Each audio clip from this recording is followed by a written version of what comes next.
चलिए नमस्कार। एक बार फिर से आप सभी का स्वागत है संविधान की क्लास में। जैसा कि हम लोग अब तक पढ़ चुके हैं संविधान के स्रोत, भारतीय संविधान में कौन कौन से अनुच्छेद कहाँ कहाँ से लिया गया था।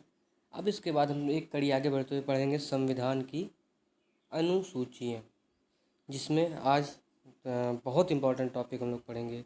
भारतीय संविधान का मूल ढांचा क्या है, इंदिरा साहनी बनाम भारत संघवाद क्या था, केशवानंद भारती बनाम केरल राज्यवाद, शंकरी प्रसाद बनाम भारत संघवाद, कामेश्वर सिंह बनाम बिहार राज्यवाद। इतने सारे बहुत ही महत्वपूर्ण जो सुप्रीम कोर्ट या भिन्न भिन्न प्रदेशों के हाई कोर्ट में मुकदमे चले हैं और जिन पर संविधान के संशोधन के लिए वर्डिक्ट्स आए हैं और जिसके आधार पर आगे की विधिक व्यवस्थाएं संचालित की गई हैं, आज हम उन सबको पढ़ेंगे। तो चलिए शुरू करते हैं। सबसे पहले भारतीय संविधान की अनुसूचियाँ। भारतीय संविधान में मूल संविधान में कुल 8 अनुसूची थी। अब एक सवाल दिमाग में आता है कि मूल संविधान क्या है। तो मूल संविधान वह संविधान है, मूल संविधान क्या है? 26 जनवरी 1950 को लागू हुआ संविधान। 26 जनवरी 1950 को जो संविधान लागू हुआ था वही मूल संविधान है। मूल संविधान में 8 अनुसूचियाँ थी और वर्तमान में 4 अनुसूची और बढ़ के 12 अनुसूचियाँ हो गई हैं। तो मूल संविधान, सबसे पहले मूल संविधान क्या था? 26 जनवरी 1950 के दिन लागू हुआ संविधान ही मूल संविधान था। ठीक, तो मूल संविधान क्लियर हो गया। प्रथम अनुसूची यह मूल संविधान में थी। पहली अनुसूची, सबसे पहले अनुसूची में उन्होंने सोचा कि सबसे पहले क्या किया जाए। तो सबसे पहले इन्होंने भारत की परिभाषा दी, भारत के राज्य अधिकार क्षेत्रों का वर्णन किया। पहली अनुसूची में उन्होंने भारत के राज्य क्षेत्र को परिभाषित किया, नाम को परिभाषित किया, सीमाओं को परिभाषित किया। मतलब ये है कि अगर हम क्वेश्चन थोड़ा घुमा के पूछ लें कि अगर कोई नया राज्य का गठन एवं समापन किया जाता है तो किस अनुच्छेद, किस अनुसूची में परिवर्तन किया जाएगा, तो वह परिवर्तन पहली अनुसूची में होगी। पहली अनुसूची में भारत का राज्य क्षेत्र परिभाषित है। इस अनुसूची में भारत के 28 राज्य और 8 केंद्र शासित प्रदेश इस समय वर्तमान में नाम एवं अधिकार का उल्लेख है। वर्तमान में पहली अनुसूची में भारत के 28 राज्य व 8 केंद्र शासित प्रदेशों के नाम एवं अधिकारों का उल्लेख है। नए राज्यों का गठन या किसी संघ शासित प्रदेश का गठन या समाप्त किए जाने पर अनुसूची 1 में परिवर्तन होता है।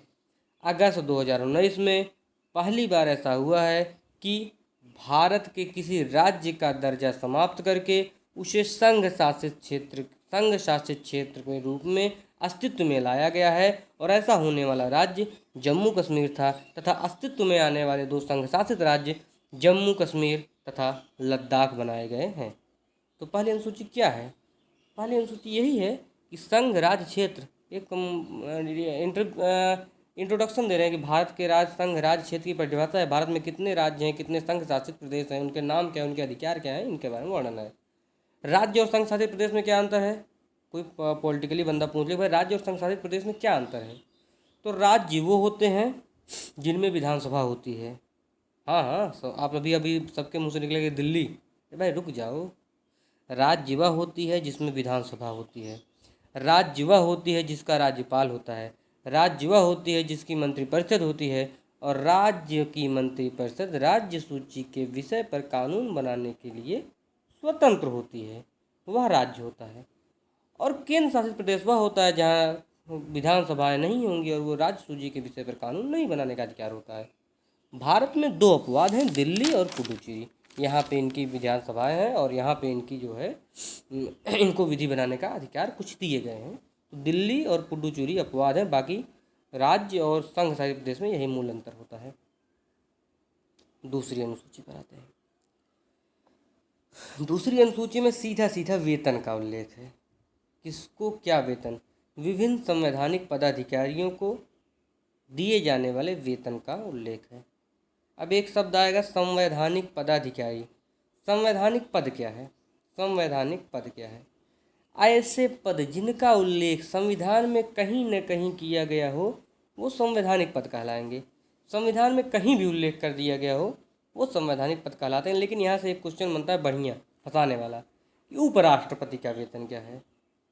तो उपराष्ट्रपति के रूप में कोई वेतन नहीं दिया जाता।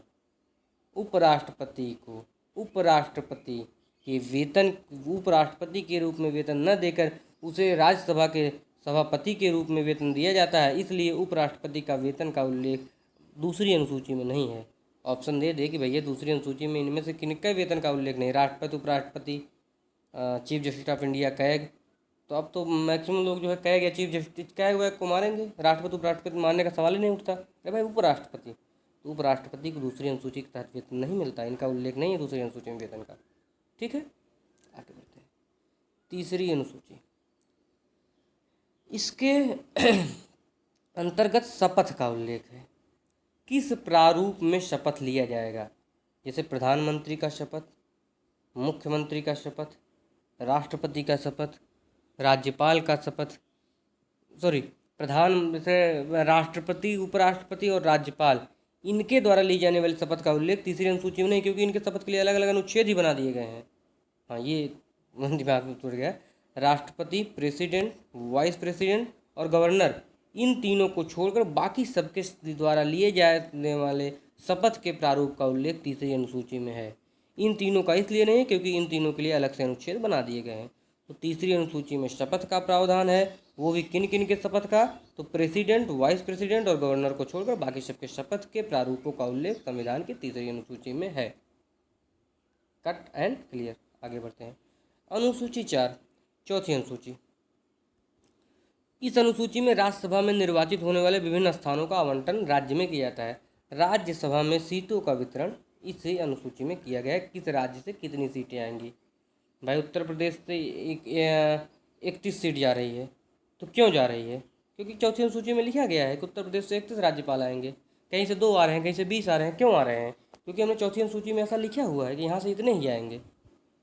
तो राज्यसभा में सीटों का बंटवारा कौन कहाँ कितने सीट आएगा वो हमने चौथी अनुसूची में लिख के रखा है। कोई झगड़ा की बात नहीं है, अपने अपनी बारी से सब आएंगे। आगे आती है पाँचवीं अनुसूची। पाँचवीं अनुसूची से पहले एक शब्द आता है अनुसूचित क्षेत्र। अनुसूचित क्षेत्र, आज़ादी के समय भारत में बहुत ही पिछड़ापन था। कुछ ऐसे क्षेत्र थे जो मूल धारा से बिल्कुल कटे हुए थे, जिन्हें हम, जैसे हम लोग आज हम लोग अपने आप को मूल धारा के व्यक्ति कहते हैं। कुछ आदिवासी थे, पहाड़ ही जंगल ही उनका सब कुछ था। उन्हें ना तो भारत से बहुत मतलब था, न उन्हें अंग्रेजों से बहुत मतलब था, न उन्हें पाकिस्तान से मतलब था, न उन्हें देसी रियासत से मतलब था। बस उन्हें अपने जंगल, अपने भेड़ बकरी, अपने पेड़ पौधे, अपने फूल पत्ती, इन्हीं से मतलब रहता था। आज़ादी के बाद भी उन्होंने इस नए भारत में अपनी बहुत ज़्यादा रुचि नहीं दिखाई। तो उन लोगों को मुख्य धारा से जोड़ने के लिए, वो लोग कैसे मुख्य धारा में, कैसे हमारे आप की तरह देश के निर्माण में, देश के विकास में भागीदार बन सके, इसके लिए हमने इनके लिए विशेष योजनाएं चलाने का निर्णय लिया था। इसीलिए ऐसे क्षेत्र जहाँ पर अनुसूचित जनजाति, जैसे कबीले होते हैं, उन्हें अनुसूचित जनजाति कहा जाता है। तो अनुसूचित जनजातियों द्वारा जो क्षेत्र, जिन क्षेत्रों में अनुसूचित जनजातियों की संख्या ज़्यादा होती थी, उसे अनुसूचित क्षेत्र कहा जाता था। अनुसूचित क्षेत्र राष्ट्रपति घोषित करता है, प्रेसिडेंट घोषित करता है कौन सा क्षेत्र अनुसूचित क्षेत्र है और कौन सा अनुसूचित नहीं है। तो अनुसूचित क्षेत्रों का उल्लेख कहाँ पे है, हमको अगर पता करना हो कि हमारा कौन कौन सा क्षेत्र अनुसूचित क्षेत्र है, कहाँ हमको पता चलेगा, हमको 5वीं अनुसूची में देखना पड़ेगा, पता चलेगा। और इसके साथ साथ एक आती है 6वीं अनुसूची। 6वीं अनुसूची में सिर्फ 4 राज्य, मेघालय, मिजोरम, असम और त्रिपुरा, यहाँ पे अनुसूचित जनजाति ज़्यादा थे। तो इन चारों के लिए अलग से एक अनुसूची ही बना दी गई है। इन चारों के लिए जो भी अनुसूचित क्षेत्र हैं उनके प्रशासन की व्यवस्था हमने 6वीं अनुसूची में अलग से कर दी। बाकी पूरे देश में अनुसूचित क्षेत्रों के प्रशासन की व्यवस्था 5वीं अनुसूची में आपको मिल जाएगी। लेकिन सिर्फ इन 4 राज्य, मेघालय, मिजोरम, असम और त्रिपुरा, इन चारों राज्यों के अनुसूचित क्षेत्रों के प्रशासन का उल्लेख हमको 6वीं अनुसूची में स्पेशल किया गया है। इनको स्पेशल प्रोविजंस दिए गए हैं, इनको स्पेशल अधिकार यहाँ दे दिए गए हैं। किसी भी क्षेत्र को राष्ट्रपति ही अनुसूचित घोषित करेगा, ऐसा नहीं कोई मुंह उठा के नहीं घोषित कर सकता, राष्ट्रपति अनुसूचित क्षेत्र घोषित करता है। अनुसूचित क्षेत्र घोषित करने का अधिकार किसको? तो राष्ट्रपति को है। यह क्वेश्चन आया भी है कई बार। आगे बढ़ते हैं। सातवीं अनुसूची। सातवीं अनुसूची में त्रिसूची प्रणाली की बात की गई है। जैसा कि 1935 के अधिनियम में भी हमने देखा था, 3 सूची ही, संघ सूची यानी केंद्र की, राज्य सूची और समवर्ती सूची। तीनों सूची में कौन कौन से विषय हैं, क्या क्या विषय हैं, इसका हम आगे गहन रूप से अध्ययन करेंगे। फिलहाल इतना जान लेना है कि त्रिसूची प्रणाली की व्यवस्था कहाँ पर है, तो वो हमको सातवीं अनुसूची में। कौन सा विषय किस सूची में है, यह जानने के लिए हमको संविधान की कौन सी अनुसूची पढ़नी पड़ेगी, तो हमको सातवीं अनुसूची पढ़नी पड़ेगी। आठवीं अनुसूची भाषा। भारत के 8वीं अनुसूची में वर्णित किसी एक भाषा का पूर्ण ज्ञान होना चाहिए। भारत की नागरिकता के लिए एक शर्त है, आगे हम लोग देखेंगे इसको। तो भाषा जो है वो 8वीं अनुसूची में वर्णित है। 8वीं अनुसूची में बताया गया है कि भारत में कौन कौन सी भाषाएं होंगी। 8वीं अनुसूची की भाषा, एग्जाम भी हम 8वीं अनुसूची में वर्णित किसी न किसी भाषा में ही दे सकते हैं। कितनी भाषाएं हैं? 14। कहाँ थी? मूल संविधान है। मूल संविधान क्या है वो मैं शुरू में बता चुका हूँ। 8वीं अनुसूची में मूल संविधान में 14 भाषाओं का वर्णन था। वर्तमान में 22 भाषाएं हो गई हैं। हमने भिन्न भिन्न संवैधानिक संशोधनों द्वारा 8 भाषाएं और जोड़ दिया है, जिसमें सबसे पहले हम 21वें संविधान संशोधन द्वारा सिंधी को जोड़ा था। हमने सबसे पहले 21वां संविधान संशोधन किया 1967 में, जिसमें सिंधी को हमने 8वीं अनुसूची में जोड़ा था। 21वें संविधान संशोधन द्वारा सिंधी को जोड़ा। फिर हमने किया 71वां संविधान संशोधन 1992 में, तब हमने यहाँ पे 3 और भाषाओं को जोड़ा, नेपाली, मणिपुरी और कोंकणी को। सिंधी को हमने 21वें संविधान संशोधन द्वारा जोड़ा। उसके बाद 71वें संविधान संशोधन द्वारा कोंकणी, मणिपुरी और नेपाली को जोड़ा। और फिर 92वां संविधान संशोधन 2004 में हमने 4 और भाषाओं को जोड़ा, जिसमें बोडो, डोंगरी, मैथिली और संथाली आती हैं। तो वर्तमान में 8वीं अनुसूची में कुल 22 भाषाएं हैं, जिसमें 14 भाषाएं मूल रूप से थी, सिंधी, कोंकणी, मणिपुरी, नेपाली, बोडो, डोंगरी, मैथिली, संथाली। ये 8 भाषाएं हमने अब जाके संविधान में जोड़ा हुआ है। तो इतना हमको देखना, वर्तमान में कितनी भाषा है? 22 भाषा है। इस बात का हमको ज्ञान होना चाहिए। अब आता है नवीं अनुसूची। नवीं अनुसूची जैसा कि पढ़ने लायक अनुसूची यही है, नवीं अनुसूची। एक शब्द हमने पढ़ा था, न्यायिक पुनराविलोकन, जुडिशियल रिव्यू। न्यायिक पुनराविलोकन।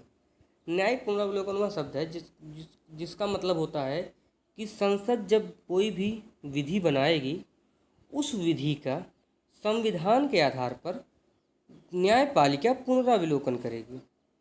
अगर विधि सही है तो सही है, अगर विधि संविधान के किसी भी ढांचे को, किसी भी कानून को अधिष्ठित नहीं करती है तो सही है, तो सही है। और अगर संविधान के असंगत है तो न्यायपालिका इस विधि को शून्य घोषित कर देगी। ठीक, तो ये चीज़ हो गई न्याय पुनरावलोकन। अभी आप बोलोगे ये क्यों बता रहे हो अभी आप हमको? रुको साहब, रुको, धैर्य रखो। नवीं अनुसूची में उन सभी विषयों का उल्लेख है जिनका जुडिशियल रिव्यू नहीं किया जा सकता। नवीं अनुसूची में उन सभी विधियों का उल्लेख है जिनका न्यायिक पुनराविलोकन नहीं किया जा सकता। हाँ, तो आज़ादी के बाद भी असंगतताएं, सामाजिक असंगतता बनी हुई थी भारत में। अमीरों के पास हजारों एकड़ ज़मीन थी, गरीबों के पास बहुत थोड़ी थोड़ी ज़मीनें थी, कुछ के पास अपनी ज़मीनें ही नहीं थी, जमींदारों की ज़मीनों पर काम करते थे। और भारत के संविधान में बंधुत्व, न्याय, समानता की बातें की गई हैं प्रस्तावना में। उसे हम कैसे पूरा कर पाएंगे? भाई इसके पास 1000 एकड़ ज़मीन है, इसके पास 1 एकड़ भी नहीं है, ये इसका गोदाम भरा हुआ है, इसके पास खाने को नहीं है। इस असंगतता को दूर करने के लिए कई राज्यों ने ऐसे कानून बनाए जिसके तहत उन्होंने एक निश्चित लिमिट बांध दी कि इससे ज़्यादा ज़मीन कोई नहीं रख सकता, और बाकी ज़मीन काश्तकारों के नाम पे करने का फैसला किया। अब चूंकि बड़े लोग थे, पहुंच भी उनके ऊपर थी, जैसे बिहार में कानून बना कि 1,000 एकड़ से ज़्यादा ज़मीन कोई नहीं रह सकता। तो एक जमींदार साहब थे कामेश्वर सिंह साहब, ये पहुंच गए पटना हाई कोर्ट। उन्होंने कहा कि भाई हमको संविधान में अधिकार मिला है, संपत्ति का अधिकार, मूल अधिकार है हमारा, और हमारी संपत्ति कैसे आप छीन सकते हो। 1951 में इन्होंने पटना हाई कोर्ट में, बिहार राज्य में याचिका दाखिल की, और जहां पर ये विजयी रहे तथा भूमि सुधार कानूनों को पटना हाई कोर्ट ने रद्द भी कर दिया। भूमि सुधार कानूनों को पटना हाई कोर्ट ने रद्द कर दिया। बोले नहीं भाई, भूमि सुधार कानून आप ला रहे हो ठीक है, बट ये संपत्ति का जो फंडामेंटल राइट्स है उसके वायलेट कर रहा है, उसके खिलाफ जा रहा है, और हम ऐसा कर नहीं सकते। आप ठीक है, आप कल्याणकारी राज्य बनाओ, अच्छी बात है, लेकिन संविधान की कोई भी विधि उस संगत तक शून्य होगी जब वो मूल अधिकार को अधिष्ठित करेगी। ऐसा हम आगे पढ़ेंगे हम लोग, और यहाँ ये डायरेक्ट मूल अधिकार का वायलेशन कर रहा है, इसलिए इसको रद्द किया जाता है। ऐसा बिहार सरकार, पटना हाईकोर्ट ने 1951 में वर्डिक्ट दे दिया कामेश्वर सिंह बनाम बिहार राज्यवाद में।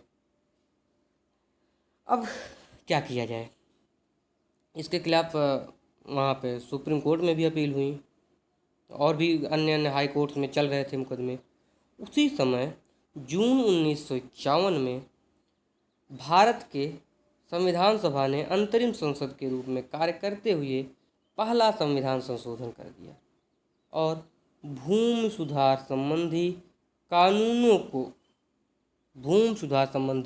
कानून बनाए, तथा इस संशोधन द्वारा भारतीय संविधान में 31A और 31B दो नए अनुच्छेद जोड़ दिए। प्रथम संविधान संशोधन द्वारा भारतीय संविधान में 31A और 31B दो नए अनुच्छेद उन्होंने जोड़ दिया। 31B में यह लिखित है कि कुछ कानूनों का न्यायिक पुनरावलोकन नहीं किया जा सकता, और जो कानून न्यायपालिका में चुनौती नहीं दी जा सकती उन कानूनों का उल्लेख 9वीं अनुसूची में है। समझिए आप, हमने प्रथम संविधान संशोधन किया, उसमें 31A 31B दो कानून जोड़े, अनुच्छेद जोड़े, और 31B में हमने यह लिख दिया कि कुछ कानून जो बनाए जाएंगे संसद द्वारा उनको न्यायपालिका में चुनौती नहीं दी जा सकती, तथा ऐसे कानूनों का उल्लेख 9वीं अनुसूची में किया गया है। अर्थात 9वीं अनुसूची में वर्णित कानूनों को न्यायिक पुनरावलोकन के लिए न्यायपालिका में चुनौती नहीं दी जा सकती। ठीक। आर्टिकल 31A प्रथम संविधान संशोधन द्वारा कौन कौन से आर्टिकल जुड़े, तो आर्टिकल 31A 31B जुड़ा, जिनमें यह बता दिया गया कि कुछ कानूनों को न्यायपालिका में चुनौती नहीं दी जा सकती, और उन कानूनों का उल्लेख हमने 9वीं अनुसूची में कर रखा है। आप जाके पढ़ लो, रोज रोज मुंह बना के आप हमारा वर्डिक्ट मत रद्द किया करो, हमको लोक कल्याणकारी राज्य बनाना है। आगे फिर केशवानंद भारती बनाम भारत संघवाद आ गया।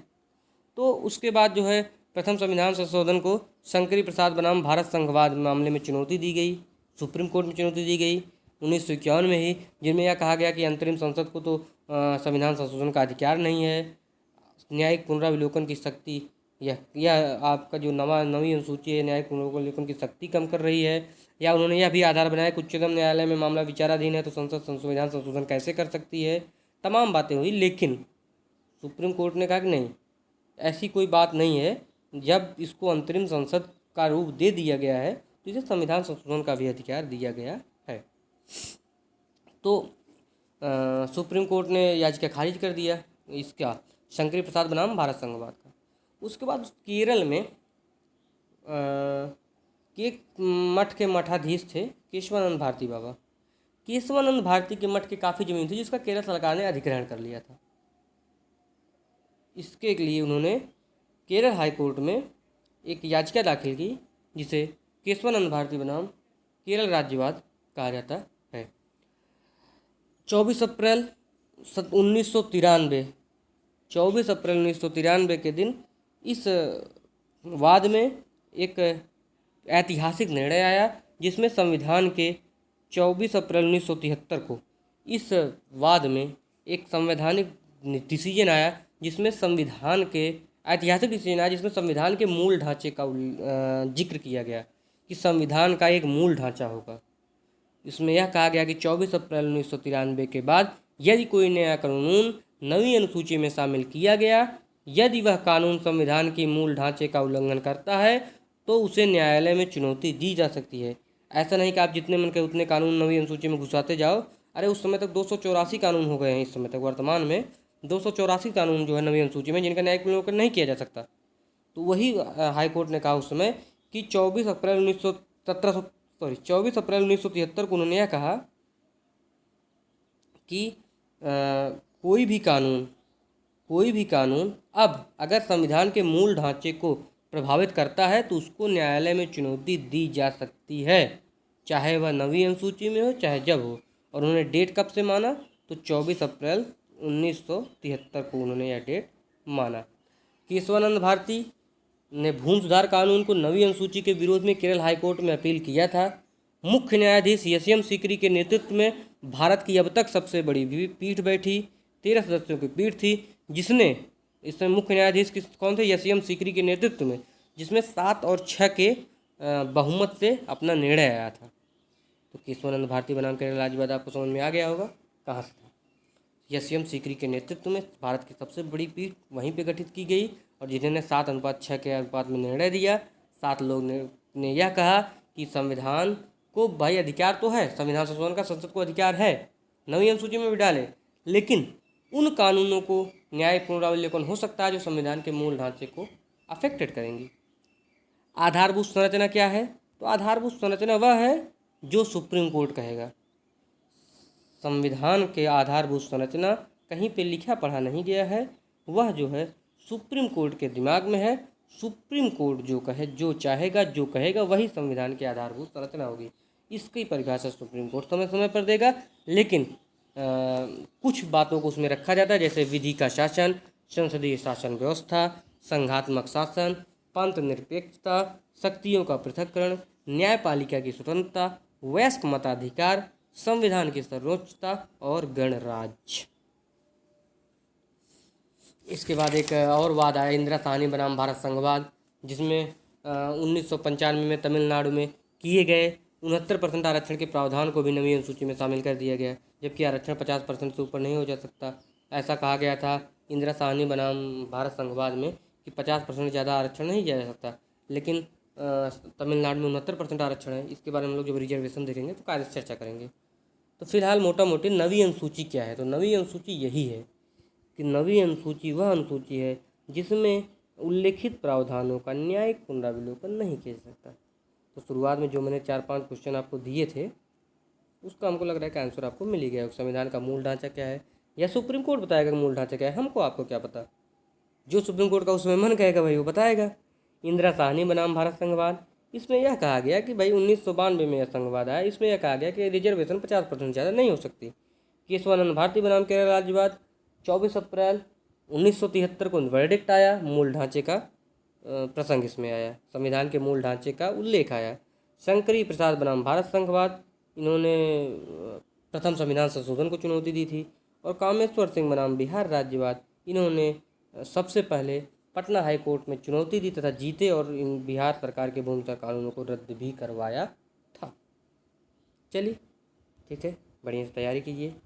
यूपीएसआई के लेवल में हम लोग पॉलिटिक्स पढ़ रहे हैं, भारत की राज्य व्यवस्था, और सारे टॉपिक कवर होंगे। बढ़िया लगे तो सब्सक्राइब कर दीजिएगा, कमेंट करिएगा। बाकी पढ़ाना तो मेरा काम है ही। ठीक है, थैंक यू।